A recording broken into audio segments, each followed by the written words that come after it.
There is a strip of water just 21 miles wide at its narrowest point, and right now it is nearly shut. Not because of a storm, not because of a technical failure, because of war. And here's what nobody is telling you in the headlines. What happens in that 21-mile gap doesn't stay there. It shows up in your gas prices, in your grocery bill, in the political stability of governments on 4 continents.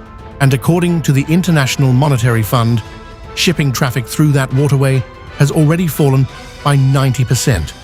This is the Strait of Hormuz, and what is happening there right now may be the most consequential economic event of 2026. Stay with me, because by the end of this video, you'll understand exactly what's at stake, who is really at risk, and what the worst-case scenario actually looks like. What is the Strait of Hormuz? Let's start with geography, because geography is destiny here. The Strait of Hormuz is a narrow choke point between Iran and Oman, connecting the Persian Gulf to the open ocean. It is, without question, the single most important waterway for global energy. Here are the numbers that should stop you cold. About a fifth of global oil supply and LNG trade normally transits through the Strait of Hormuz. That is 1 in every 5 barrels of oil that the world burns every day. But for Asia, the engine of global growth, the dependency is even more extreme. Almost half of Asia's oil imports and about 1/4 of its LNG imports flow through this strait. For Japan specifically, nearly 60% of its oil imports and 11% of its LNG imports come through that 21-mile gap. Now think about what that means for South Korea, for India, for China. These are industrial giants that run on energy. And right now, their energy lifeline is being squeezed, and the price signal is already screaming. World oil prices are up nearly 50% since December. That's not a market fluctuation. That is a warning siren. The conflict. How did we get here? So how did we get to this point? The immediate trigger is a widening military conflict involving Iran, Israel, and the United States. What began as strikes and counterstrikes in a familiar regional pattern has escalated into something categorically different. We are now seeing attacks connected to Iran's nuclear infrastructure, including the Natanz enrichment facility, and long-range missile exchanges that dramatically expand the number of potential targets and the risk of catastrophic miscalculation. But here is the layer that transforms this from a regional conflict into a global emergency: the Strait. Iran sits along the northern coast of the Strait of Hormuz, and Iran has, for decades, maintained the capability and the stated willingness to close it entirely if it perceives an existential threat to its regime or its nuclear program. That threat now appears to be materializing. The International Maritime Organization has issued statements stressing that attacks on merchant vessels and innocent seafarers are never justified, and that freedom of navigation is a fundamental principle of maritime law. When the world's shipping regulator holds emergency sessions and calls for a safe passage framework, understand what that means in plain language. Ships are being threatened. Captains are refusing to sail. Insurance premiums are going through the roof. And when ships stop moving, the global supply chain doesn't pause politely, it convulses. The nuclear dimension, the risk nobody wants to talk about. There is a second layer to this crisis that most coverage is dancing around, and it is the one that should genuinely disturb you. Strikes on nuclear facilities. The IAEA, the International Atomic Energy Agency, the UN's nuclear watchdog, has been speaking in language that career diplomats almost never use. The Director General directly warned member states about military attacks in Iran and the region and raised the possibility of a radiological release with serious consequences. The agency restated the foundational principle that armed attacks on nuclear facilities should never happen. Here is why that matters. Radiation does not care about ceasefires. A strike that breaches containment at an enrichment facility, even a partial breach, could trigger a radiological emergency that spreads across national borders. You cannot negotiate with a radioactive plume. You cannot sanction it. You cannot escort it safely through a shipping lane. And here is the cascading risk. A radiological incident, real or perceived, would almost certainly cause a complete cessation of shipping in the Persian Gulf. Not because of military action, but because no crew would willingly sail through a region with an active nuclear contamination event. That's not a worst-case scenario being manufactured for clicks. That is the explicit concern being raised by the people whose entire job is to prevent it.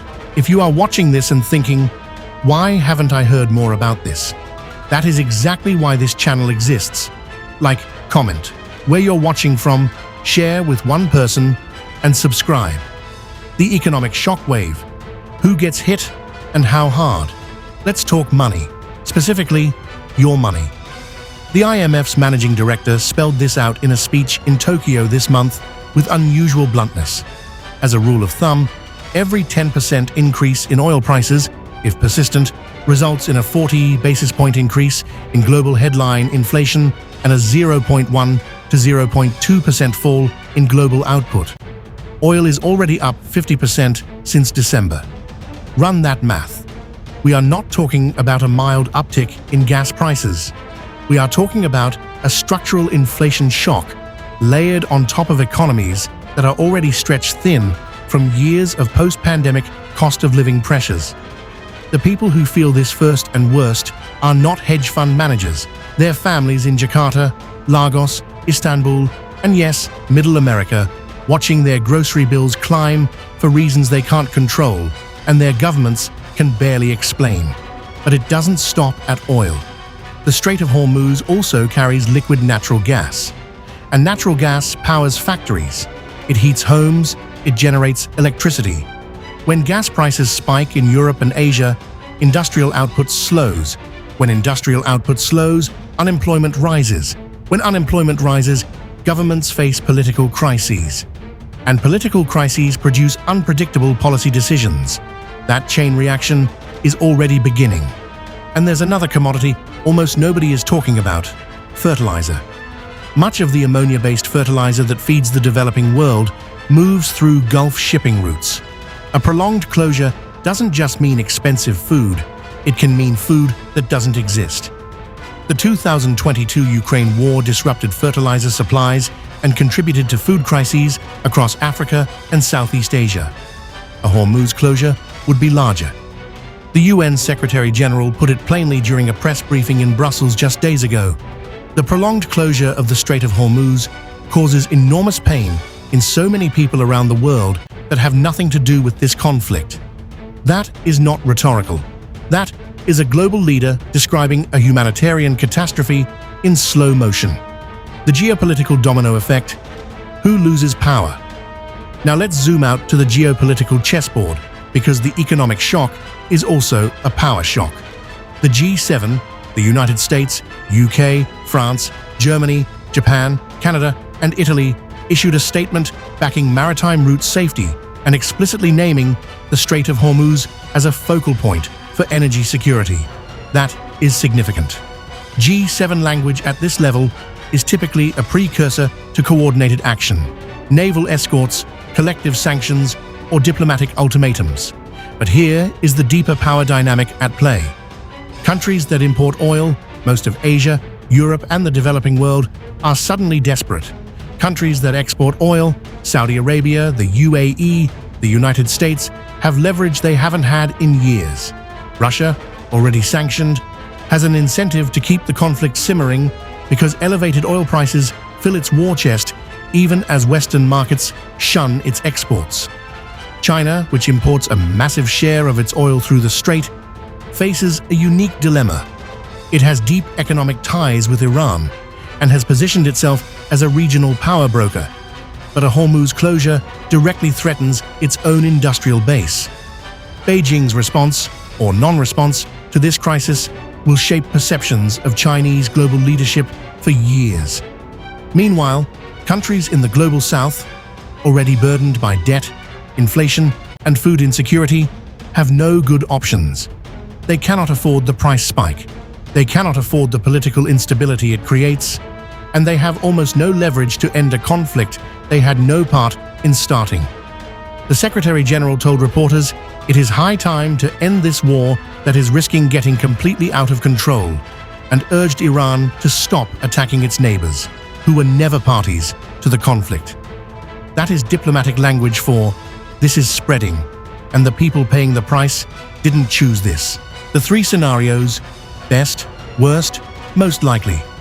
B-roll, split-screen animation of three futures, green/yellow/red color.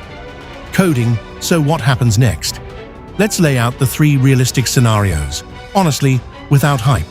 Best case, low to medium probability, a de-escalation track takes hold.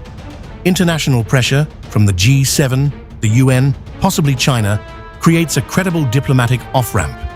Safe maritime corridors are established. The nuclear facilities hold. Oil prices begin retreating as markets price in stabilization. What would need to happen? Iran would need to perceive that the costs of continued escalation outweigh the benefits. Israel and the United States would need to pause offensive operations. And some trusted third party, possibly Qatar, would need to broker a framework. This is possible. The multilateral pressure building right now is real, but the military logic of the situation pushes hard in the other direction.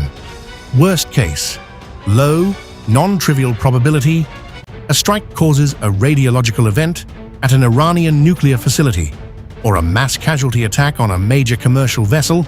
A liquefied natural gas tanker triggers a full naval confrontation in the Gulf. In this scenario, the strait doesn't gradually tighten. It slams shut. Insurance markets freeze. Tanker operators refuse to sail regardless of naval escorts. Oil spikes to levels not seen since the 1970s. Oil embargo. Global recession. Food crises in a dozen countries. Governments falling. That is not alarmism. That is the scenario that the IMF, the IMO, and the UN are explicitly trying to prevent. Most likely, medium to high probability, prolonged instability. The strait remains technically open, but functionally dangerous. Naval escorts are deployed, creating a volatile dynamic where one miscalculation could trigger rapid escalation. Oil prices stay elevated. Insurance costs remain punishing. Markets gyrate. Governments scramble to cushion households. Some succeed, many don't.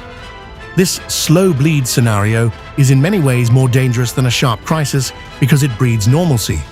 People adjust, attention drifts, and then, without warning, the trigger nobody anticipated gets pulled.